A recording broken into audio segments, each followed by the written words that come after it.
I have a simple question for you. Do you want to learn how to trade the lower time frames correctly? Do you know where you keep making the mistake? It's so obvious. I'm going to demonstrate this to you, and I almost guarantee it will change the way that you look at the markets. It will change the way that you look at your positioning of your trades, and you will be able to go back through so many of your old trades where you thought it was just drawdown, they were just losses, and I'm confident there's a good 70 or 80% of those trades in there that were avoidable losses. Some losses you can't avoid. There are many that you can. So we're going to demonstrate that on a few currency pairs. This is going to change the game for you. So this is the problem that I see. It's so simple. They analyze on executional timeframes. That is it. And what you'll notice is you'll take good trades that will be higher time frame backed, and you'll take good trades in isolation that won't be high time frame backed.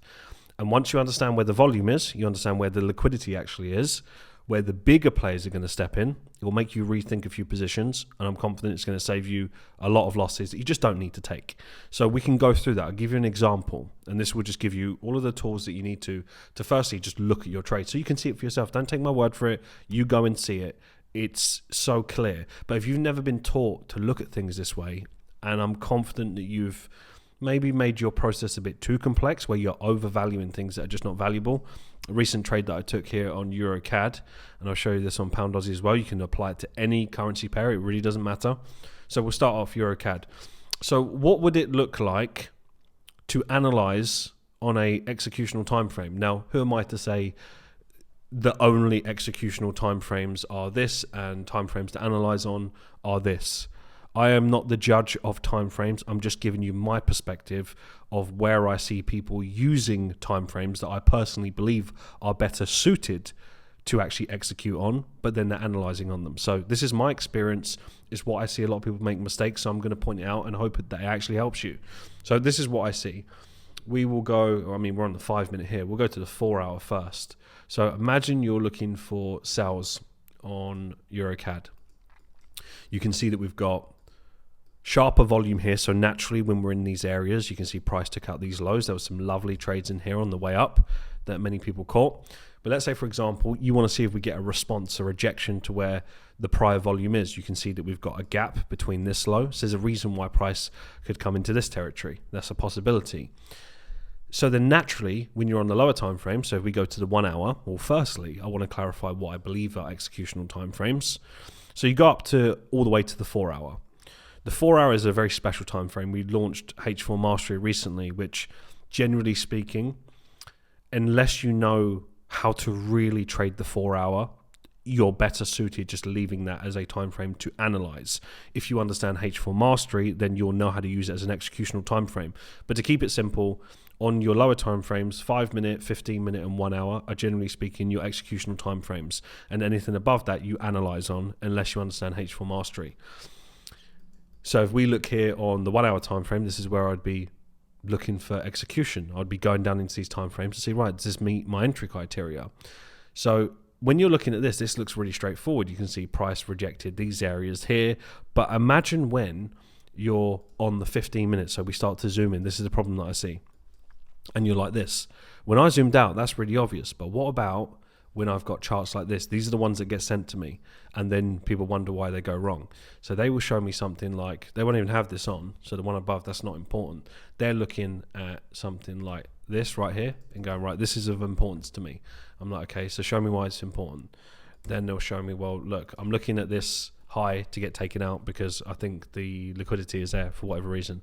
I'm like, okay, fair enough. So you're looking at that, and I'm like, where's your target? They're like, well, I want the target to start to hit these lows or take out these lows again, so somewhere through here. I'm like, right, fair enough. So what happens then? Price tags this high, you can see, right, wicks, rejections, okay, some momentum comes in, yeah, fine. And then they go, right, well, I'll go to the next lower time frame because I'm looking for trades in here. So right, we'll go to the 5 minute. They'll find an entry, and the entry will be something like this.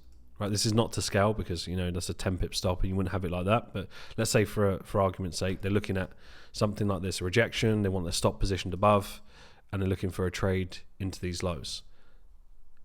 In isolation, that might look okay because technically speaking, from a mechanics point of view, you can see wicks, everything got taken out, volume steps in, consolidation, looking for continuation, to you can at least manage it towards here, and then so on. So in isolation, it looks right. But what have we done? We've analyzed everything on what I perceive to believe executional timeframes. So what's the problem with that? Well, let's zoom out and you can see the difference. So if we zoom out and we go to the 1 hour time frame first, just so you can start to look at the bigger picture, and then let's go to the 4.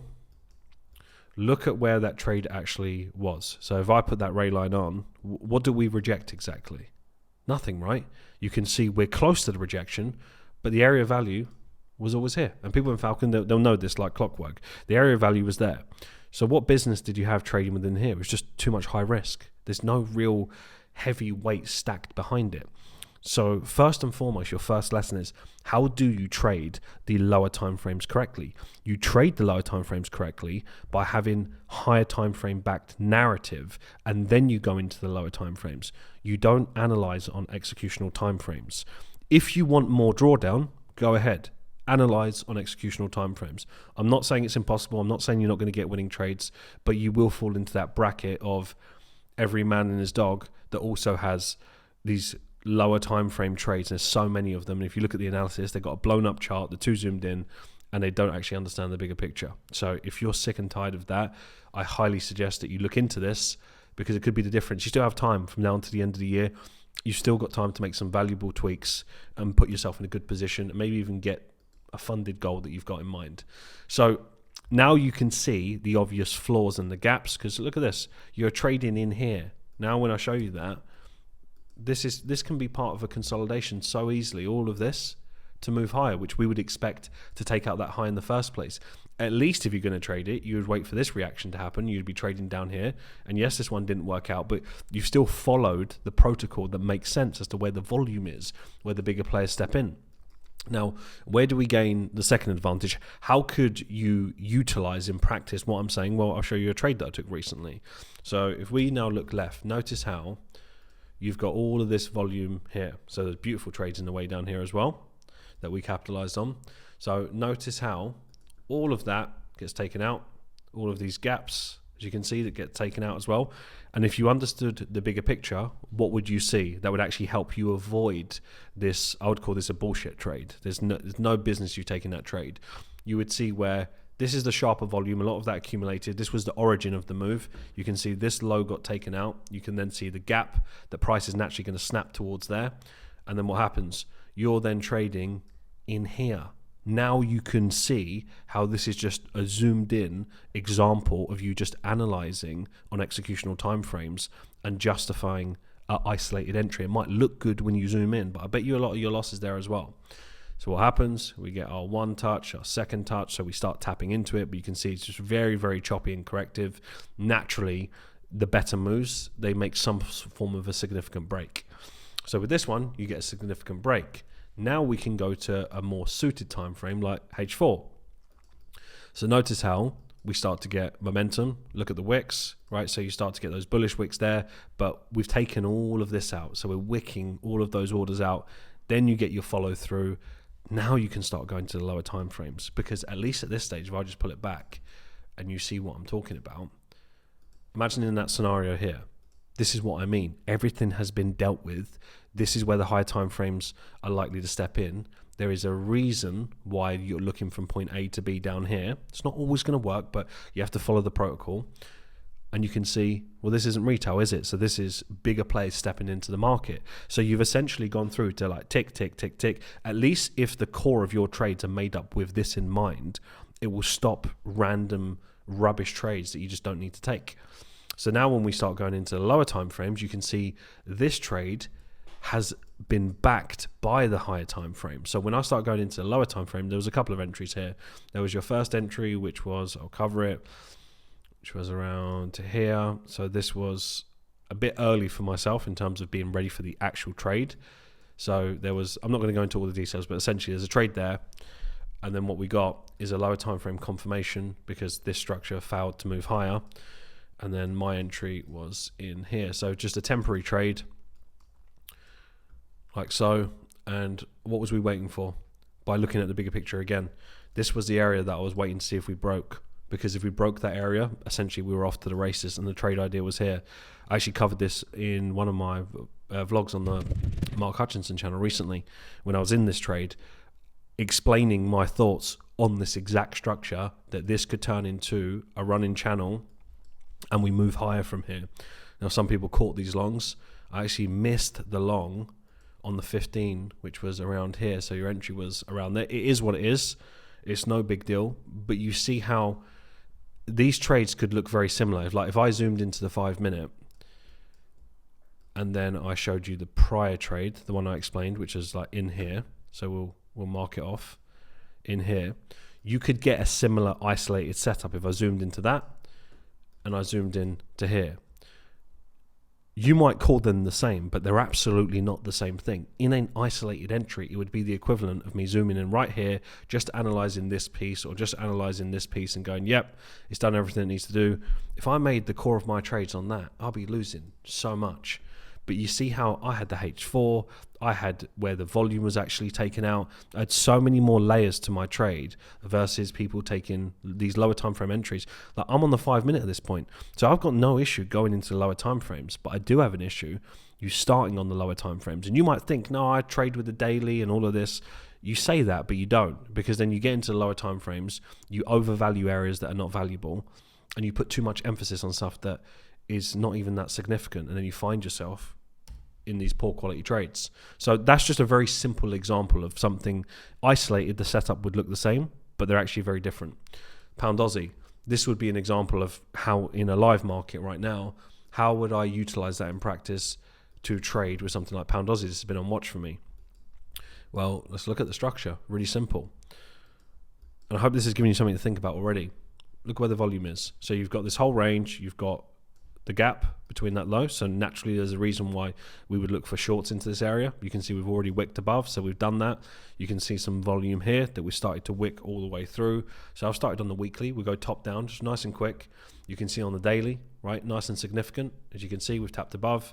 We're starting to get some heavy weight coming in, so we've got a higher time frame on our side.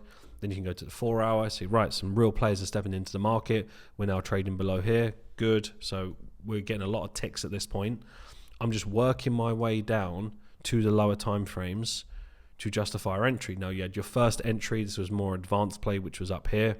So for any of you that caught that, if you are in Falcon, you either took that as an entry or another limit play with your stops positioned above. But for argument's sake, that's still early to the party.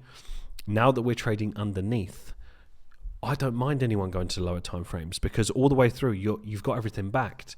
So now we can go into our entry criteria, and I'm not going to get into that now, but give you an example. What I'm looking for anyway is price pulling into this region. How I'm going to get in, again, that's my strategy, that's my system. But I'm looking for price to pull into these areas before I get short. If it doesn't meet that criteria and it breaks through, no trade. It was just a false breakout. I'll leave it alone. I'll wait for another day. I'll look for another trade. I'm looking for something on euro dollar right now as well. It needs a bit of time, but the trade idea is there. But you see how I'm not looking into these zoomed in isolated entries. I'm waiting for the real volume to get tapped. I'm waiting for the bigger players to step in, and I want to ride the wave of the people that can actually move the market. I want to ride their trend. That's it. That has been the goal of Falcon from day one. And people have got it confused because they're so obsessed with, Mark, but I'm not sure about these like patterns and these structures. No, you've misunderstood how we trade entirely. We're looking for where the bigger players step in. The structures, the patterns, whatever, you can call it what you want, right? You can say that you don't trade patterns, yet you do, because you wait for market behavior. That's all it actually is. What do you think a break of a high and a break of a low is? Right, you're talking about something sweeping, liquidity, whatever it is. That is a behavioral pattern. That is what you're looking for. Just because it's not named as like a cup and a handle, which we don't trade, by the way, it's the same thing that you're looking for. You're looking for repeatable market behavior as to where did the biggest players step in? What does it look like? How have I got a repeatable system that's systematic that I can follow? And that's it. And then once you've got, again, the trading trifecta, I don't want to keep bringing this back, but it's really simple. You need to be able to perform. And the way that you do that is that you have your trading system like this. You have your trading plan to execute the edge. And then you've got your MF, which is your mental framework. And what does that make? That makes you the money. right? So this is your moneymaker. If you can have this circuit well-rounded and you've got equal amount of time on all of them, you can have an incredible system that's got a statistical edge tick, and you've got a trading plan to be able to execute that edge, and then you have your mental framework. It's your ability to manage your emotions under pressure, under stress, all of the simple things. At the end of the day, if you have a stressful life and you're not good at managing stress, how are you telling me that you're managing like your 6-figure funded account? You're going to lose it, you're going to blow it, and then suddenly it's going to be really costly for you to not have control over your emotions. And then someone will tell you, you just need more of your system. You just don't know your strategy enough. Okay, well, let's see. If there are so many of you are so smart, so switched on. You know, you're very, very academic. Like, you can learn these technicals, you can do all of that.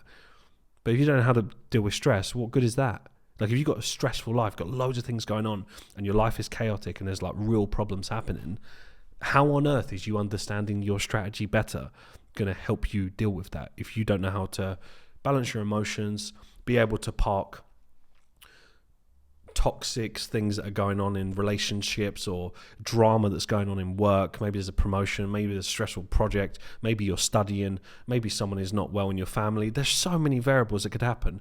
How on earth is you learning more about an entry going to help you deal with that when you've got all that pressure going on? So it's ridiculous that people would even think that it's not wise to work on your mind. No, work on all of it. Become really skilled at every area and your results will flourish. Simple as that. So I really hope that helps. It's a really simple thing, and I noticed that when I teach people that are very, very zoomed in, this is one of the big revelations that happens, because I see the same type of journal and they show me the trade. I'm like, have you considered this? And it's like, I get it. Because you actually take really great, they take some phenomenal positions where I'm like, very well done, like really nice positions. However, let's get rid of, let's trim the fat.